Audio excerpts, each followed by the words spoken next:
That's fine. So, hi, everybody. I'm Cheryl Collelouri from the HEADstrong Foundation. I'm our president, but more importantly, I'm the proud mother of our founder, Nicholas. I appreciate your time and this opportunity. I'm hoping tonight, after our talk, that you'll walk away knowing a little bit more about who our founder, Nicholas Head Collelouri, was, his story prior, before, and after cancer, and a little more about the HEADstrong Foundation, and a little bit of history about the club and the importance of the club.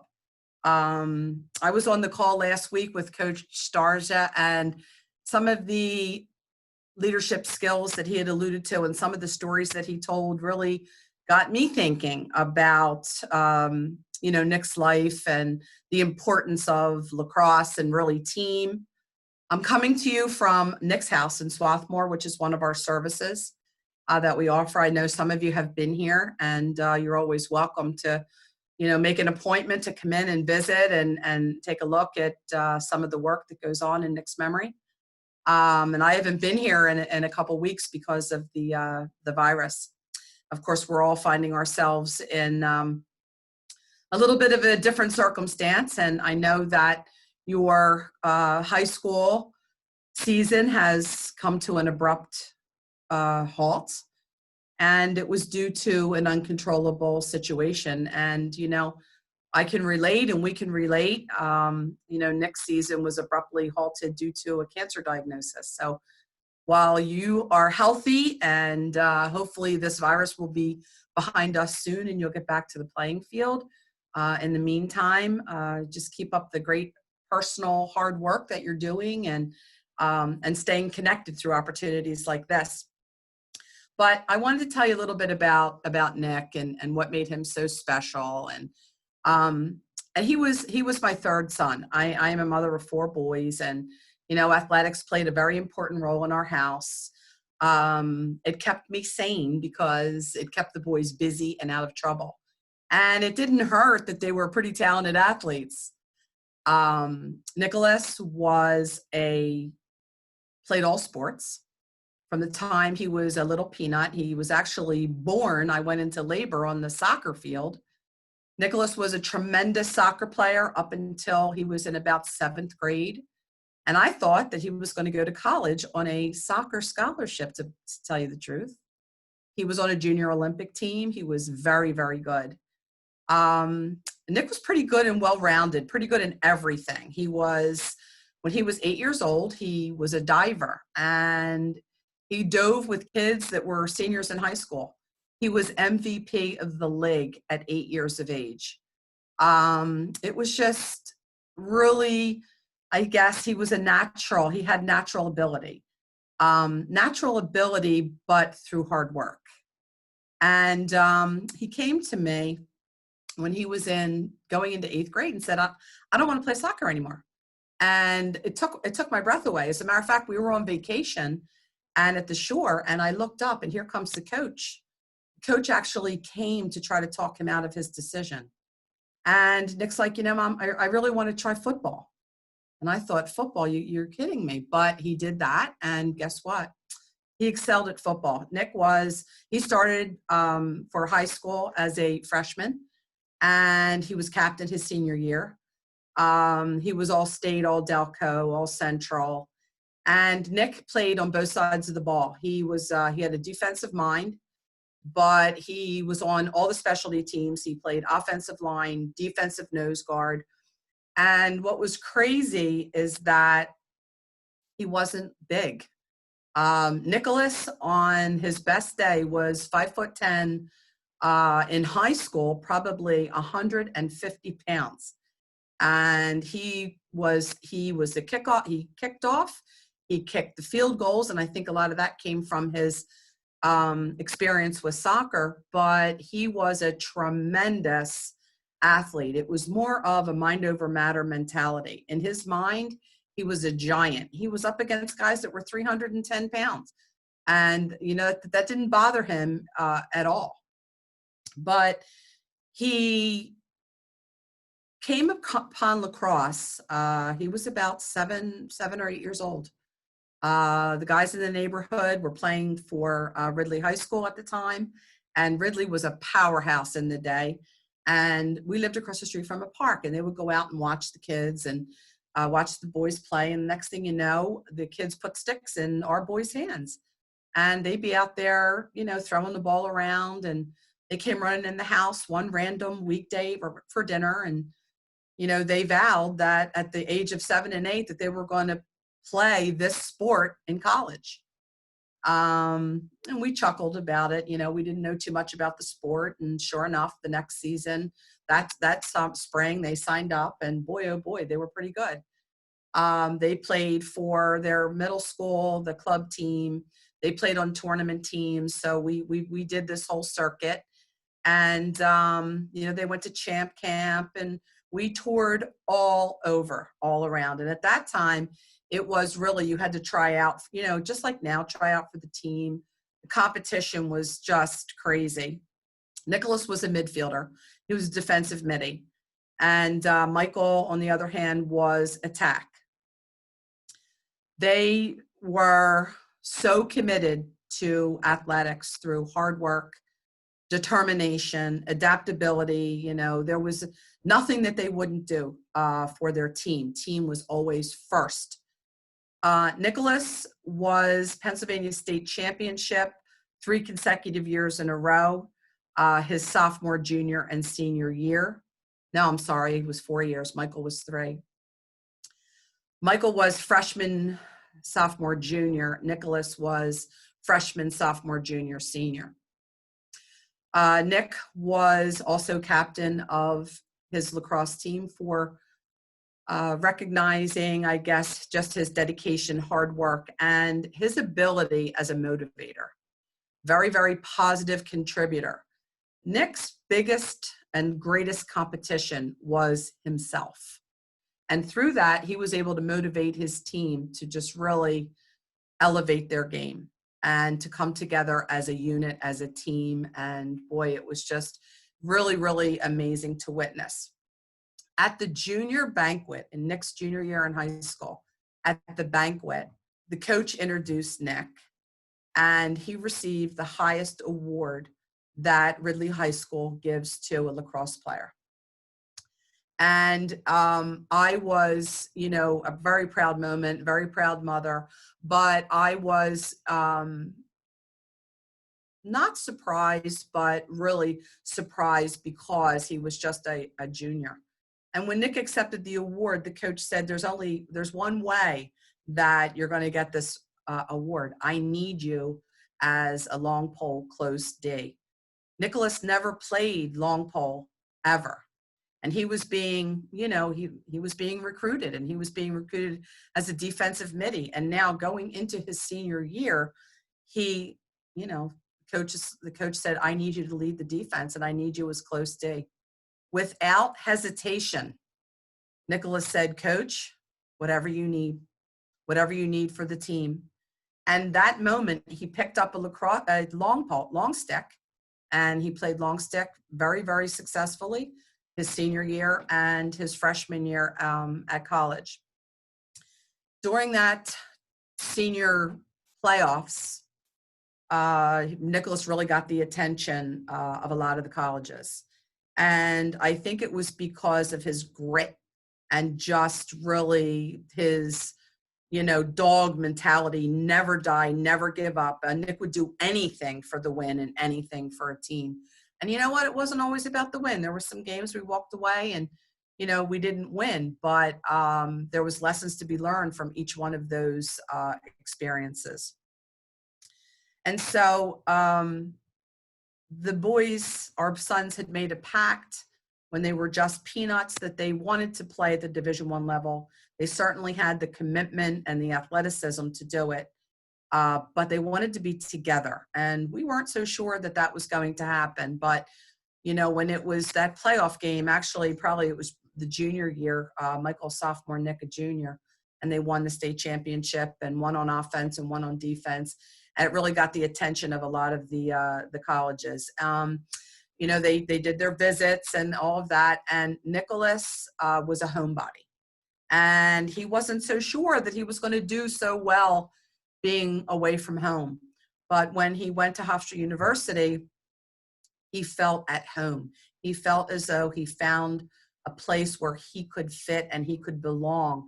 And not just that, that he could have an impact. And boy, oh boy, did he ever.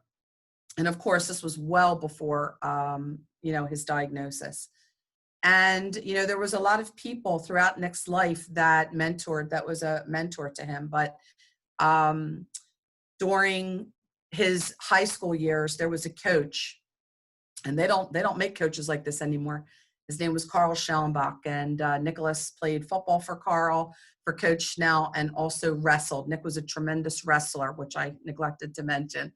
And Coach Schnell you either loved him or hated. It was a love-hate relationship. He pushed you, and there was a lot of athletes that couldn't handle that level of intensity. And Nicholas rose to that occasion, and they just had a relationship that went far beyond the mats or the field. And, I think again, Schnell had a wonderful way of motivating Nick.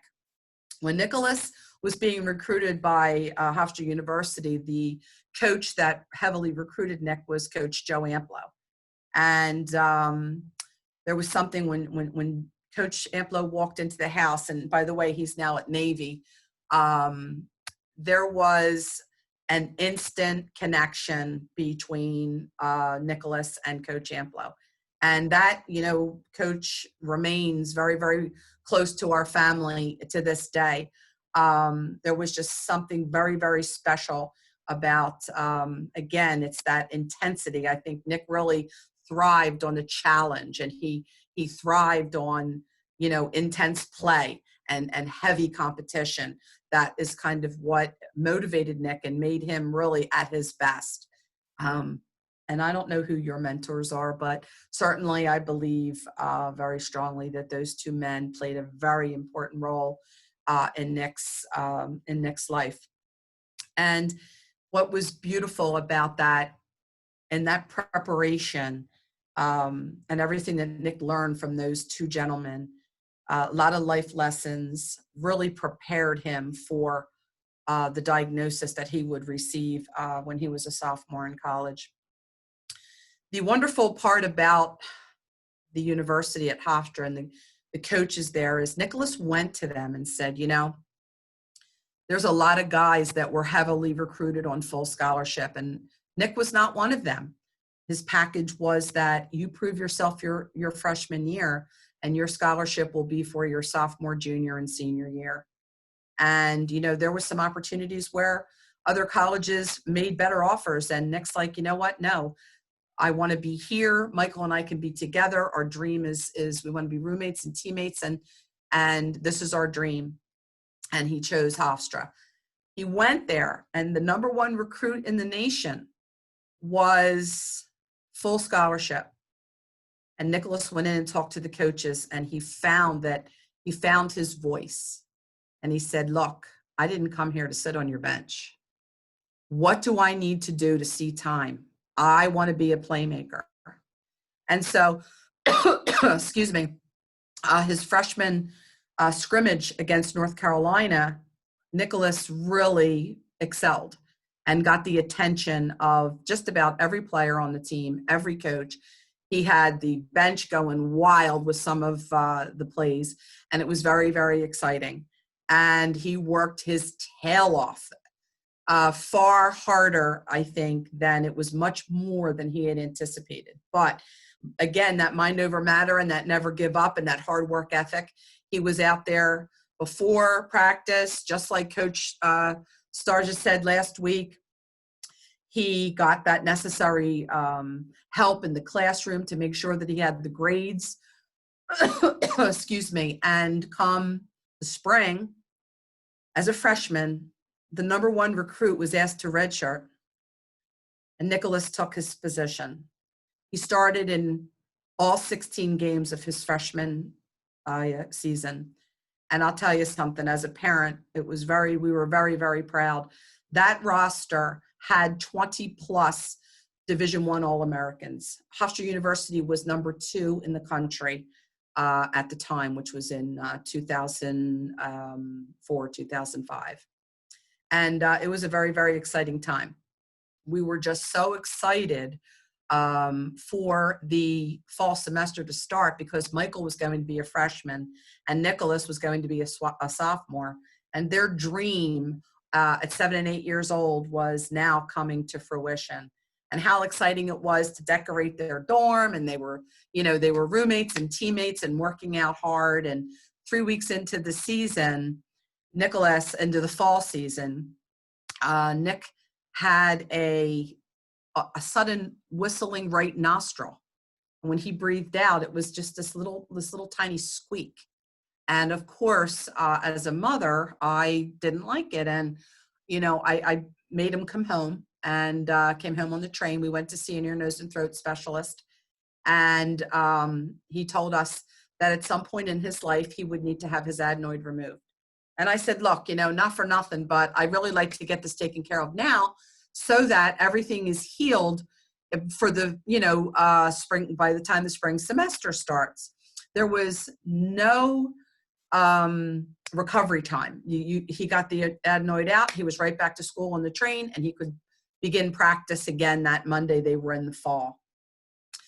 So when the surgeon came out of the OR, it's a very quick procedure, he asked to see me in a room. And I'm thinking to myself, is me? You want to talk to me? And so when I went into the room, he told me that he didn't like the texture of the tissue, that I was right, that we didn't need, the adenoid needed to be removed. And so he wouldn't look at me. He was kind of, evasive and looking away from me. And he said, I really didn't like the texture of the tissue. And I said, well, it's been irritated. And he said, or lymphoma. I don't remember much after that, but what I do remember is that he said, your son is 19 years old, and I have to, because of HIPAA, I have to go and tell him now. And I said, look, with all due respect, he will not be alone. I will be there with him. And at that point, we didn't know anything. It was going to be 5 days before we would know anything. So together, the doctor and I went in and we told him, and Nick, in typical Nick fashion, he's like, okay, it either it is or it isn't. I'm getting on the train and I'm going back to my team, because team was everything to Nick. And so he did just that. He jumped on the train and he went back to college. He was on the field on Monday for practice. He was on the field on Tuesday for practice. I got the call Tuesday afternoon that it was indeed a malignancy. And my husband and I contacted the coaches, and we arranged to drive up to Hofstra to tell Nick face to face. The doctor wanted to call and tell him, and I begged him to give us an opportunity to get there to be with them. And so the coaches were wonderful. They pulled Nicholas and Michael out of class, and which is not unusual, because sometimes they do spot checks, making sure that the student athletes are in class. And they had asked if they could come help with, it was equipment day. Everything was being given out that day, all the sticks and their uniforms and things, and asked if Nicholas and Michael would come help. So when they went up to into the coach's office, my husband and I were there, and of course we shared the news. We didn't know too much other than the fact that it was lymphoma. What I know now and what I didn't know then is that there are 150 types of lymphoma. And all we knew was that it was lymphoma. Nicholas withdrew from school on that day. It was probably one of the toughest things to, remove everything out of his classroom, leave Michael there by himself with all of this unknown and uncertainty. And we came home to go to Children's Hospital, Philadelphia, and the University of Penn to begin a few days worth of testing and biopsies and spinal tap and you name it, the gamut. Tests on his heart, MUGA tests, PET scans, blood work. It was a little bit crazy. We were there for probably 10 hours. And then we would get the result that indeed it was a mature B-cell non-Hodgkin's lymphoma. I don't think any of us realized how aggressive the cancer was because Nicholas never relented. The same way that he was on the field was the exact same way that he approached this disease. He was working out. He was at the gym every single day. He rode a bike 10 miles a day. Everything he could, his whole dream was to get back on the field. He said to the doctors, I don't care what you do to me. My first game is February 26th against UMass, and I need to be on that field. My coaches have saved my spot. And he was just fighting and fighting so hard to get back. Believe it or not, he went back. He went back in January. He finished up his chemotherapy at the end of December. He went back and he was on campus working for another 4 weeks. And the cancer symptoms returned. And it was the whistling right nostril, the nasal voice. And he, believe it or not, he had severe teeth pain, which we found out was lymphocytic cells, microscopic cells that were really just impinging on the roots of his teeth. And so once again, he had to be released from Hofstra University, moved out of the dorm. And, in a time in his life where he could be selfish, he was anything but. He was selfless. He was determined. He was positive, a smile on his face, not woe is me, not why me. And he began an inpatient chemotherapy regimen that was preparing him for a bone marrow transplant. During this time, we spent an enormous amount of time in the hospital. The hospital became our home. And from his hospital bed, he created the HEADstrong Foundation. And he, at that moment, was my hero. It started with the club, the vision of the club. He said to me, I want opportunity for student athletes to be involved with a club that supports a cancer community. I want the players to understand that it's about the greater good. And he developed this concept and the model. And 14 years later, here we sit. And I really am just so honored to lead the charge here. And the importance of the team was that during Nick's treatment, he made it to every game. He was on the sideline. He was cheering on his team. He motivated this team, and they went to the Final Fours that year. Nicholas, unfortunately, was in for transplant, and Michael was there, but I was at the hospital, and Nick, of course, was in the hospital. But boy, oh boy, with his mind over matter and his attitude, we were just certain that no matter what was going to be thrown at Nick, that he was going to overcome this. He went as far as designing the footprint for the HEADstrong Foundation, the colorway, the logo. He drew the logo going into the OR on a procedure. He polled patients. He talked with other athletes. And, just things kept progressing. Nick's cancer did not respond to treatment. We found out years later, probably about 5 years later, and of course I have a much better understanding for oncology and cancer specifically, but Nicholas's cancer was the most aggressive lymphoma that they have ever seen at the University of Penn Hospital. And that is, as I sit here today. Now, at the time, we didn't understand, and I certainly didn't understand just how aggressive the cancer was, because there were days when it wasn't even like there was cancer. Of course, you don't know what's going inside someone's body, but, Nick really kind of fooled us. He certainly had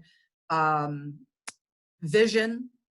He had the ability to strategize, see the future of the club, how it intermingled with the foundation. And, he really is just, He's tremendous, I'll tell you what.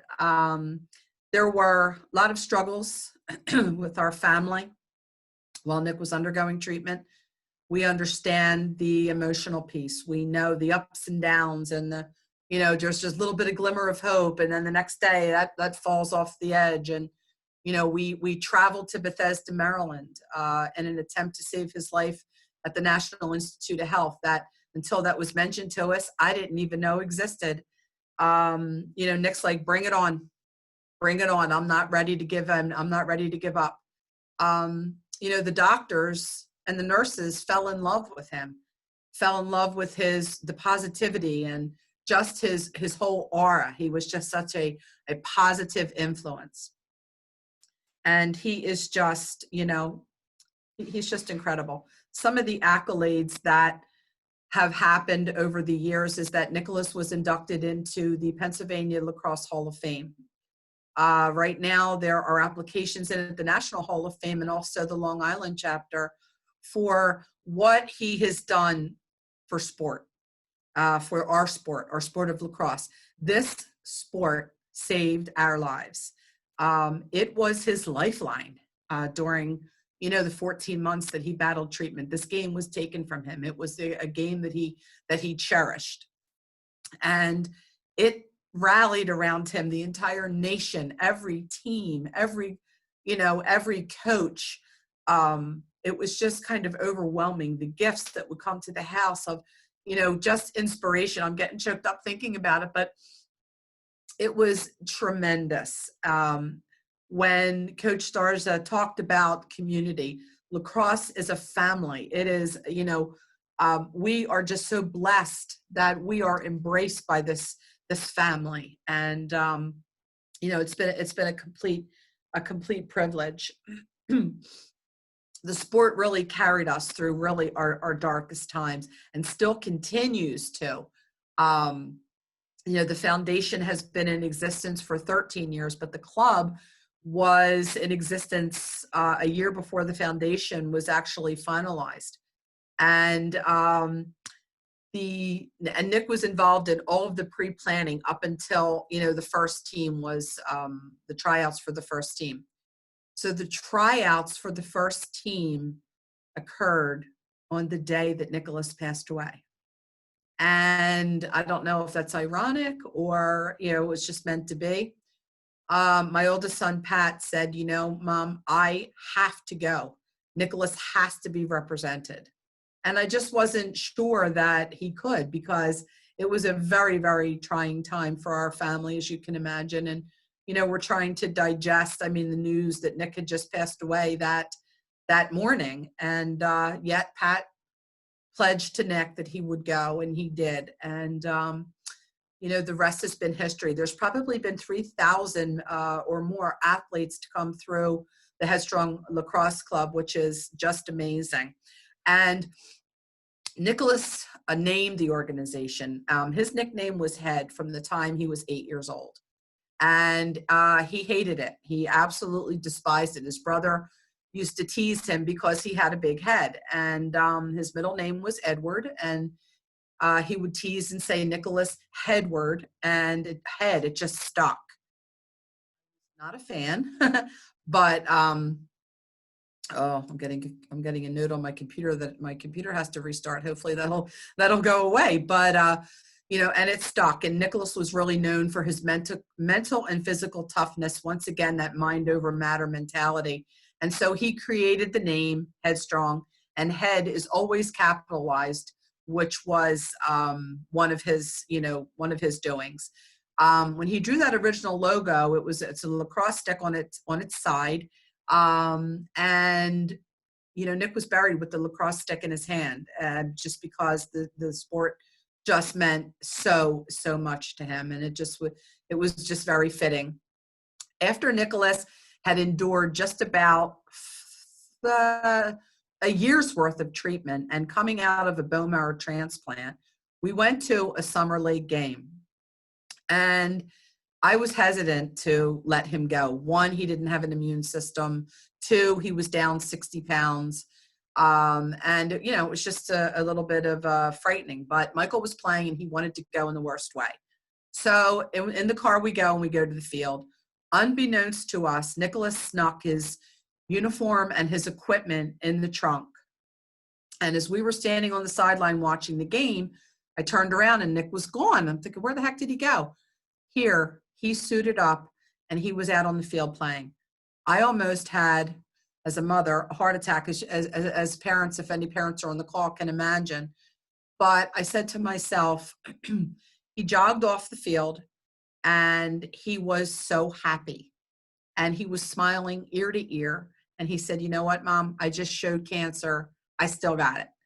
And he passed away 3 weeks later. And to think that he was, had that much of mental strength to be able to do that. He actually had a couple nights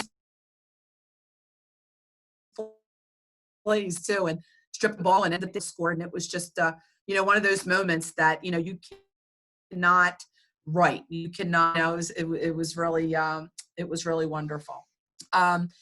Right after Nick passed away, we kind of forced Michael to go back to college, and the coach wanted to find a way to kind of pay tribute to Nick and said, hey, what if we do a 4-team little fall scrimmage, a little play day, if you will, in honor of Nick, and we'll do it at Ridley. And we thought, that would be a tremendous honor and tribute to Nick. So yeah, we'll do it.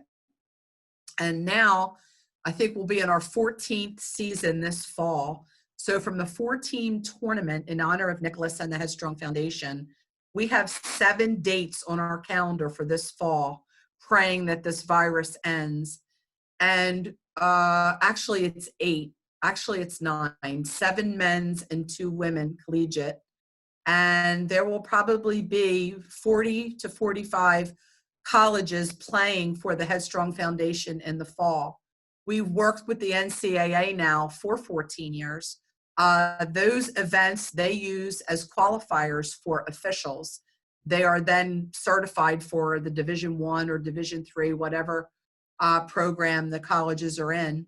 But that is a very large fundraiser for us, probably about $400,000 we will see this fall if everything goes according to plan.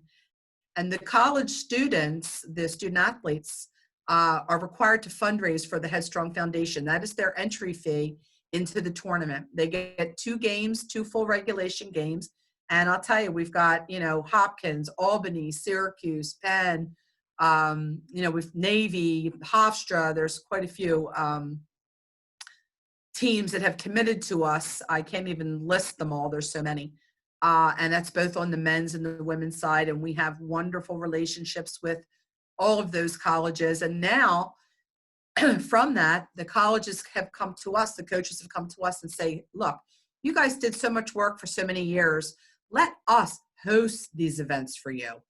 And so now we just go to the colleges and everything is done, and we make an appearance and we speak. And, it's if any of you have attended, you can rest assured it's pretty special. We always have families there that are affected by cancer.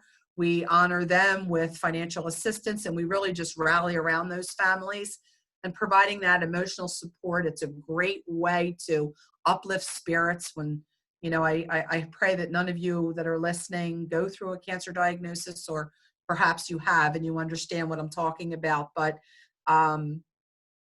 we have certainly had a wonderful experience, and we are just so blessed that we are part of this lacrosse community. And it's at all levels. It's from the youth to the high school levels to the collegiate levels and the pro levels. We have a wonderful relationship with Warrior Sports. They have a line in Nick's name.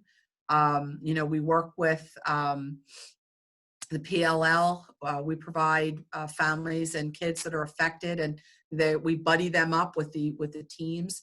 And so when those teams are playing, that there's a little guy on the sideline or a little girl on the sideline that is battling cancer, and they kind of adopt her or him for the season.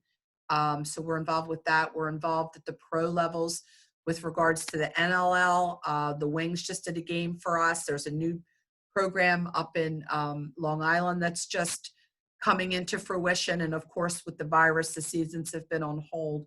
but nevertheless, we are just so proud to be involved in every level. As far as the Headstrong Foundation, what makes the Headstrong Foundation unique is that we provide direct service to family. And what does that mean? It means that we are directly involved, whether we're with families in the hospital, whether we have families here at our Nick's house, that they become an extension of the Headstrong Foundation and our Headstrong family. And that's all possible because of people like you that are involved with, with our efforts. The players of the Headstrong Lacrosse Club are ambassadors of the Headstrong Foundation, and you are a representation of Nicholas and of families affected by cancer and of the Headstrong Foundation. So we provide emotional support. We provide services in the hospital, both on the inpatient and on the outpatient side. We have our Nick's house, and we also offer financial assistance to families. Over the past 13 years, we have raised $17.5 million, and we have touched 17,865 families, patients and their families. We also distribute comfort kits. I know our Lehigh team is a couple of guys are on the phone, and Coach Bender's on the phone, and they had a comfort kit drive. And so we incorporated some of those items that you guys have donated into those kits that were directly given to people that are battling cancer, letting them know that they are not alone, that there is a group of people here, ready to help, ready to lend assistance, lend an ear, lend a shoulder. We do a lot of counseling, and our Nick's house is pretty special. Our goal for this year is 100 families. We've had numerous families from the Lehigh Valley stay with us. The difference between Nick's house and Ronald McDonald House is Ronald McDonald House is a short stay. Nick's house is a long-term stay. So our typical average stay is 8 weeks. So if somebody's coming in for clinical trial into Philadelphia, if somebody's coming in for radiation that's needed every day, somebody's recovering from a bone marrow transplant or a CAR T therapy, they're not allowed to go home. They have to remain within 15 minutes of the hospital, or they're not even eligible for the treatment. So Nick's house provides accessibility to care and affordability to care, because a lot of times when someone is ill, if your child is ill, mom and dad are not able to collect this short-term disability. That only comes into play if it's mom and dad or the patient. So for parents, it's very, very hard to not only leave behind their support system, their friends and their families and their jobs in an attempt to save their child's life. We have a family with us right now at Nick's house, and they are 3,000 miles away from home. And they're here to attempt to save the life of their 4-year-old little boy. His name is Will. And I ask that you keep this family in your prayers for strength and for a successful treatment. So far they've been with us for quite some time. And unfortunately, because of the virus, his therapy has been put on hold, but they're not allowed to go home. So where would you go and where would you live? And the Headstrong Foundation becomes part of their family, and we help them bridge that and give them a support system until they're able to get back home. I hope that explains kind of what we do. We would love to have your further engagement, further support. As a matter of fact, on May 15th is International Day of Families, and it's an opportunity to do something with your family. We chose the number 27 minutes to do something. 27 is very synonymous with the Headstrong Foundation. There is a 27 equipment line. Nick's number was 27. And the reason for that was because when Nick was 5 years old, he saw a goalie for the Philadelphia Flyers by the name of Ron Hextall do something that no other goalie has ever done.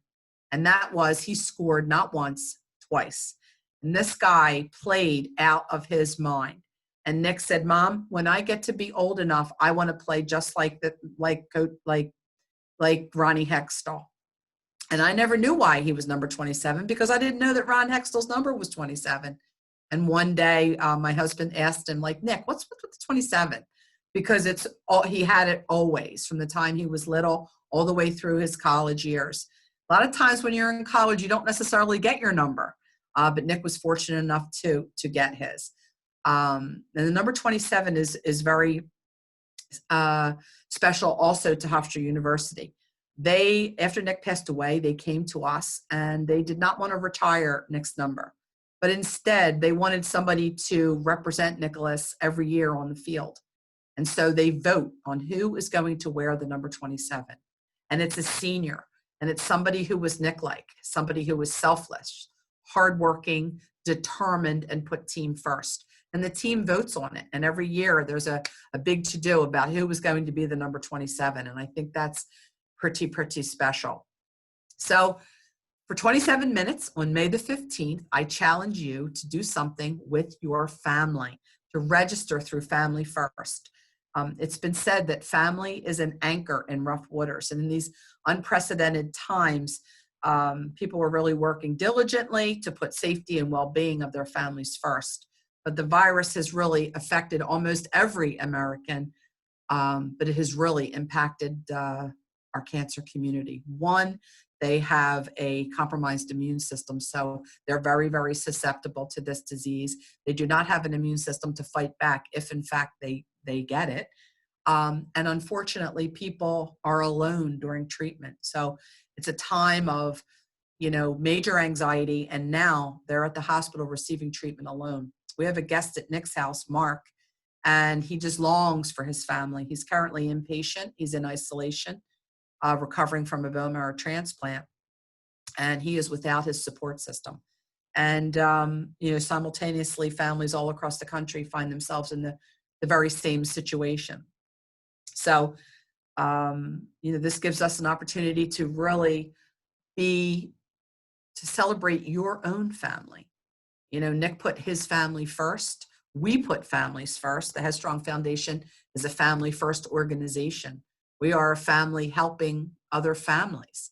And, we ask for your support. That information can be found on our website, but I don't care what it is that you do for 27 minutes, whether, you bake cupcakes, play cards, go out and shoot around, take a bike ride, take a stroll, just celebrate the fact that you are in good health and that you have your family by your side. I wanted to mention something else about the number 27. This fall, we were up at Hofstra University, and I had never been in a men's locker room before, but the Coach Tierney and Coach Amplo, Coach Amplo had made his debut at the Navy coach, as the Navy coach, and he brought his team to the event. And they said, after our presentation, they asked if my Michael and Pat and myself would join them in the locker room. The locker room had just been newly designed. It's absolutely beautiful. And so we went in, and as I said, I had never been in a men's locker room before. So they had chairs for us, and we sat down, and we were kind of unsure what was going on. And Coach Tierney had said that he had to share the story that, the first time the locker room was used, Coach Amplo, Coach Tierney, and Coach Danowski, coach team, they are Coach Team USA. And all three of those men coached our sons, which was a wonderful privilege. And they had their first meeting there where all the guys were getting to know one another. And the room was outlined in chairs, and everybody sat in the chairs and talked about something that was a hardship, for them to try to create some camaraderie amongst the team. And so the guys went around and shared their stories. So Coach Tierney said, this might be a really good idea to incorporate when the team meets for the first time, the incoming freshmen and so forth. So they did. And they actually did it 2 days before this tournament that we were coming up for. And so Coach Tierney was telling us that one of the coaches on Hofstra's team, John Gorman, played with Nicholas and Michael. He was a year older than Nick. And he's now one of the coaches at Hofstra. And they opened it up and they said, anything goes. You want to talk about anything? This is an open environment, anything goes. And the coach stood up and said, Nick Collelouri. And 14 years later, and Coach Gorman started to cry in front of the team. And Coach Tierney said, it was hard. And he said, I don't know how I got through that year losing a teammate like Nick. And he said it was raw and it was hard and there were tears, and that's okay. And he said, and then Coach Gorman went down into the equipment room, which was 2 levels down. And there was a pile of uniforms on a table. And on the very top was the number 27. And Coach Gorman picked up the uniform and said, oh my gosh, it's Nick Collelouri's uniform. And he went up to Coach Tierney and said, you're not going to believe this. Where has this been all these years? And here was Nick's uniform on the top. And they presented us with Nick's uniform. And it was an extremely emotional time, as we had, Coach Amplo was there, Coach Gorman, Coach Tierney, and Coach Orson, who was also at Navy, was the captain Nick's freshman year. And Nicholas he was a Twarton finalist, and Nick really resonated with him. And he said he was probably the most dynamic leader that Nicholas had ever met, and was an influence on Nick's life. And he was also in the room.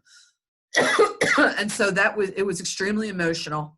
And I'll tell you, we were just so blessed to be able to be presented with Nick's uniform. And it was a uniform that he wore his freshman year. So that number 27 is really important to the Headstrong Foundation. So it looks like we've got just about 10 minutes left. I think I've talked quite a lot. I hope that you enjoyed what I had to say. And I would love to know if anybody has any questions. I would love to answer them, or even some feedback. I would love that. This is the first time I've ever done Zoom, and to tell you the truth, I had a little bit of butterflies coming into this tonight. Anybody? Everybody's shy?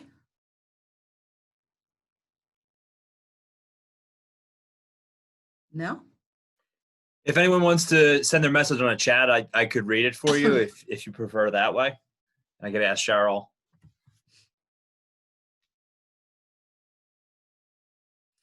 Well, I hope you learned a little bit. I hope you understand the importance of the sport, the importance of the Headstrong Lacrosse Club. It's certainly, our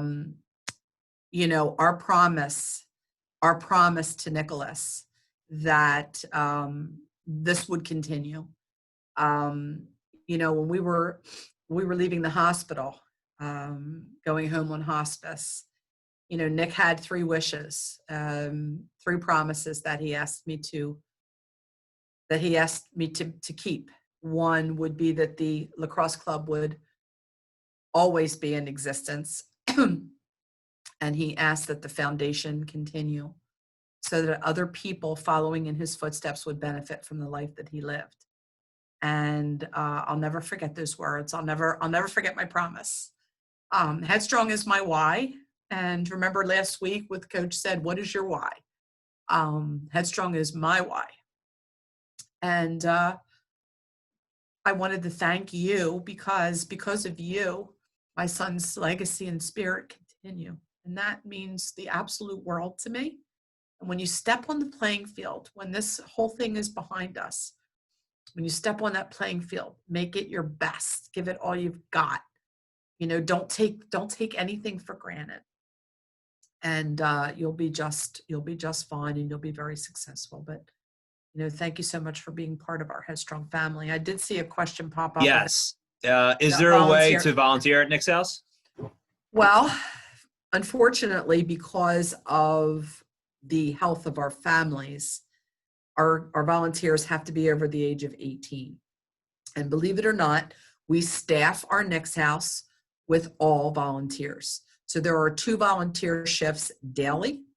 And, the volunteers are very involved in the operation of Nick's house and being a concierge and a source of support to the families. So yes, there are definitely opportunities for volunteers. I see from Joanne. Hi, Joanne. What are the needs right now at Nick's house? One of the most important things that we can give is gift cards. because our families in the beginning, when we first started this, we would try to provide meals and things like that. And that's a challenge because there's so many dietary restrictions and so many allergies and neutropenic diets and things that we need to consider. And while we're trying to do good, we end up doing, some harm. And so if we give our guests, every guest that comes, we give them a welcome packet and a comfort kit. And inside of that is always a gift card that they can use. It's typically a Visa gift card. It's typically small denominations, but we give them multiples, and they can get gas or coffee or run down and get a sandwich when they're undergoing treatment, or stop into the Target and pick up whatever it is they need. We do provide all the essentials here at Nick's house, so we can always use bottled water, paper towels, Lysol wipes, hand sanitizer, as you can imagine. So there are things that we always need: trash bags, napkins. I don't think we need dish detergent. I think we have plenty of that, but there's always a need. So if you ever want to do a drive for those items, tissues, that is all very, very welcome and really will save us. It actually costs us $500,000 a year to run this program. And once again, we do not charge anything to the guests. By the time they reach us, their wallets are emptied. And we want to be the easy part in the equation because it's a pretty darn difficult journey. So, anything like that would be very welcomed. Anything else? I'm choked up. I'm not as choked up as I thought I was going to be, but I am choked up. So thank you very, very much. And I got a nice, I'm sorry, it says privately, but I'm going to read it anyway. I just got a wonderful comment that says, "Thank you so very much. This made me feel proud to be on HEADstrong, Team HEADstrong." And that means the world to us. So, thank you very much for that comment. 4 minutes, guys. There can't be one question from one of our people that are on the phone. Also, I wanted to let you guys know, and if you can spread the word, our gala has been rescheduled now 3 times due to this COVID-19, and it is our largest annual fundraiser. And what we're doing we just decided this week is we're going virtual. So on Friday, June 19th at 7 p.m., we will bring our annual gala to your living room. And we ask you to, there'll be emails going out. Just make sure you kind of pay attention. It's going to be live on all social, YouTube, Instagram, Facebook, and Twitter. But you'll be able to really get an understanding of the work that continues in Nick's memory. We would love for you to see it. There's some great entertainment. After a couple of our awards, we do have 5 performances, and then we have a 45-minute of entertainment with a live band. So, it's a great night if you're just sitting around your living room, order a pizza in, and just spend the night with us. Anything else? I'm inspired. Oh, thank you. Well, I'm still standing. I wasn't sure that I was going to be able to, but believe me, when I look back and I just remember the intensity that he asked that the foundation would continue. And, as a mom, I really wasn't sure of my purpose because I'm supposed to be the one to fix the boo-boo. And, I couldn't fix this. But the HEADstrong Foundation, it allows me to heal. It allows me to stay connected to Nick. It allows me to fulfill my promise to him. And it allows his spirit and his legacy to continue, which is my greatest privilege. And I know that this was a gift that he left for our family to be able to live without him. So on that note, I thank you so much, and enjoy the rest of your night.